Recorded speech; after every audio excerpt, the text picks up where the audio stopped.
Эфирде заман декабрьнан 11 Крамышгалынан 1383 күні студияда сілеріні мен Шевкет Аматулаев селямлайым. 10 000 рублей пара жезасы. Ишгалжілер махкемесі Рустем Османовны митинг кечірілів қайдерлеріні бозғанында қабатлы оларақ таныды. Даваны Бақшысырайының Ишгалжы махкемесі бақты. Рустем апрель айында Седамет Мустафаевның евінде тентув кечірілгені вақыт дестек көстермеге шыққанлардан бірі еді. Оны санки араба рекеті ве инсанлар үшін елны блок еткенінде қабатладылар. Человека обвинили фактически в том, что он не совершал. Да, то есть нарушил закон, судья узрела, что он нарушил закон. Ну и как бы смягчающие обстоятельства, то что на иждивении 2 детей, то, что не работает, 10 тысяч. Естественно, будем обжаловать в апелляционную инстанцию и в дальнейшем в Европейский суд по правам человека. По законам этого государства, получается, запрещено выражать какую-то поддержку своим братьям. Самое безопасное – это сидеть у себя дома, плевать на то, что наших крымских татар, наших соплеменников здесь пугают, репрессируют. Наверное, этого хотят от нас добиться, я не понимаю. Сабадан Ишгалжілер Бақшысырайлы Рустем Османовны яқала біршей аңлатмай район полис бөлігіне алып кеткен еді. Өледен сонысы махкеме топлашып өткерілді. Кешкен сенесе февраль айында Рустем Османовның евінде тентув кечірілген еді. ФСБ хадимлері евінде ясақланған біршей тапмады. Сұрғыдан соң о азат етілді. 2016 сенесі февральнан 11-де тентувлерден соң 12 қырым татары яқаланған еді.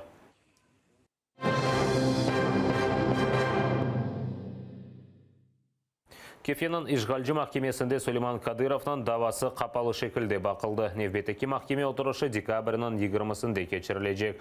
Кадыровны интернетте Русия топырақ бұтынлығыны бозмаға чағырулар япқанында қабатлайлар. Ишгалден соң Кадыров яшаған ерінде ақ қорчалайжы фалетінен оғырашы башлады. Оңа қаршы açылған даванын себебі сейчтемайы ағда қалдырылған язысы олған, оқырым Украина олғанны язған еді. Наш народ никогда не был экстремистом, террористом, это прекрасно знаем. Никогда. Я еще раз говорю, если в материалах уголовного дела не было призывов к насильственному свержению, осуществлению территориальной целостности российского государства. В будущем, когда уже нам дадут слово, мы будем говорить о том, согласно международного права, согласно тех резолюций ООН, которые были приняты, и тех деклараций и договоров между Украиной и Россией будем доказывать свою невиновность. Защитой было заявлено ходатайство о приобщении лицензии на психолого-лингвистическую экспертизу обвинения. Это одно из ключевых доказательств обвинения, которыми следствие и прокурор надеются доказать вину. Защита это весьма сомнительно, и специалисты в ранге кандидатов наук и докторов наук провели лицензирование этой экспертизы, и по результатам лицензирования они сделали выводы, что выводы экспертов научно не обоснованы. Лицензия будет исследована в ходе судебного заседания. Ялтылы Хизбут Тахрир давасының 6 мабусының іші Русияның Шимали Кавказ Арби махкемесінде январының 10-да бақылабылы. Бұны мабуслерінің қоршалаған адвокатлар білдіре. Бүгінге тайынленген махкеме топлашывы өткерілмеді, чүнки мабуслерінің Қырымдан Ростов СИЗОсына кечіріп етіштірмегенлер.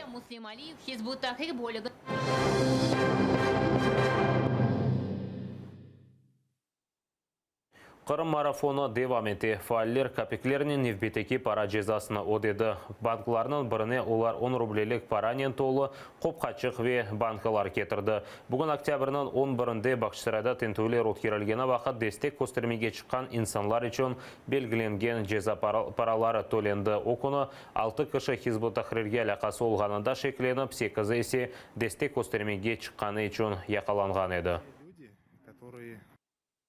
Марш-бросок такой, скажем, по уплате штрафов, административных штрафов по незаконно обвиненным и административно оштрафованным активистам, даже родным, отцу и брату из последней бахчисарайской шестерки задержанных и обвиненных в терроризме ложно.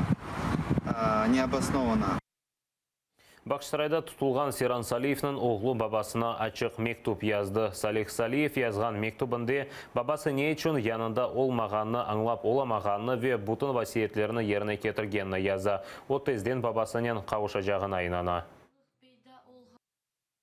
Ақиқат бір генежек, яманлық жезаланacak.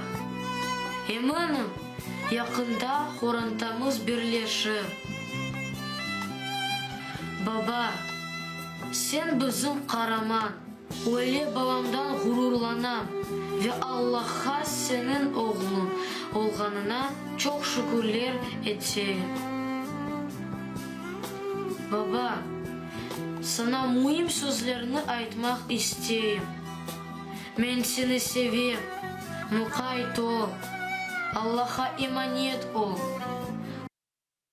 Октябрьнің 11-інде ФСБ Хамон хадимлерінен берабер 6 Бақшсарайлының евіне тентувнен келді. Тимур Ибрагимов, Марлен, Сулейман Асанов, Мемет Билялов, Серан Салиев, Сервер Зикирияев и Эрнест Аметов тұтылған еді.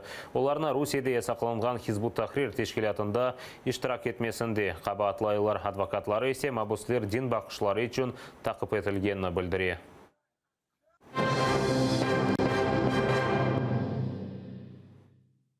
Русия арбилері Ярмаданы запт еткенінден сон Русияның баш назирі Дмитрий Медведев Украиналы зенаддашы Арсений Яценюкке екі кере телефон açқан. Бұны Яценюк қачқан президент Виктор Януковичның давасы бақылғаны вақыт Киевның Абалон район махкемесінде білдірді.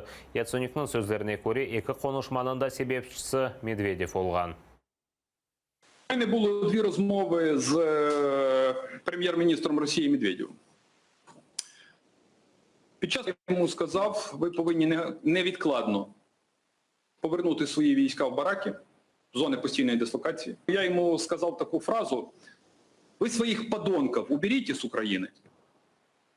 І далі ми з вами будемо говорити про соціально-економічні аспекти. Тому що це був якийсь дивний дзвінок, який стосувався розвитку економічних стосунків між Україною і Росією. Це при тому, що Росія здійснила військову агресію. Прокурорлар Михаил Саакашвилини евапсіне алынмасыны талап етecek екен. Оларда олған мәліметқа көре, Украинада вазиетні кергенлештірмек үшін Русия мақсус қызметлері Саакашвилини өлдірмеге істей екен. Махкеме іші 6 сааттан берілі. Бақыла саясетшінің адвокатлары прокурорлар іштен шетлеттірілмесіні талап етті. Він почуває себе нормально, бадьоро, незважаючи на те, що він оголосив голодування. Він далі здійснює свій протест і боротьбу. Це не те, що політична справа, це є розправа для того, щоб людину просто фізично відсторонити від суспільного життя, від звичайного життя. Киевде Украина мусульманларының иштимаи концепциясы имзаладылар. Бұл весиқада Украина мусульманларына илим, тасил, тибиет, иқтисадият, Құранда мұнасибетлері, экология, исламның ақляқи химетлері аңлатыла. Бұл концепция имзаланмасына диневи джимат тешкілатлары ве Украина муфтилері давет етілді. Підписання сьогодні соціальної концепції мусульман України абсолютною більшістю мусульманських духовних управлінь, громадських релігійних організацій. Ще один крок до реалізації цієї місії. В соціальній концепції описується ставлення ісламу та мусульман до освіти. Прописується, що це обов'язково бути освіченим для кожного мусульманина, що освіта – це є дуже важливим аспектом життя, що дозволено, що не дозволено в питаннях освіти і таке інше. Израиль террор девлетідір. Бұны Түркия президенті Реджеп Тайып Эрдоған айтты. О Израиль полициясына филистинлерге низбетен күч куланмасында қабатлады. Эрдоған Израильны ишгалчы девлет деп адландырды. Түркия президенті Америка зенаддашы Дональд Трампның Кудосынан Израиль пайтақты оларақ таныма қарарыны енді бірқач керей затлады. Эрдоған дейке Түркия sıfır олған қарарыны ләғу етмек үшін дипломатик ғайрет көстермеге девам етecek. Bu İsrail terör devletidir, terör! Kudüs'ü çocuk katili bir ülkenin insafına terk etmeyeceğiz.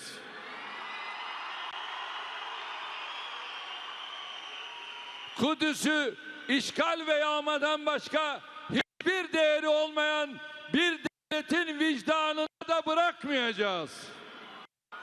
hukuk ve demokrasi içerisinde mücadelemizi kararlı bir şekilde sürdüreceğiz. Bu saat hazır olgan sonki haberimiz edi. Daima atırılı olunuz. Nepeteki zaman yayınlarımızını kaçırmanız. Koruş kenji.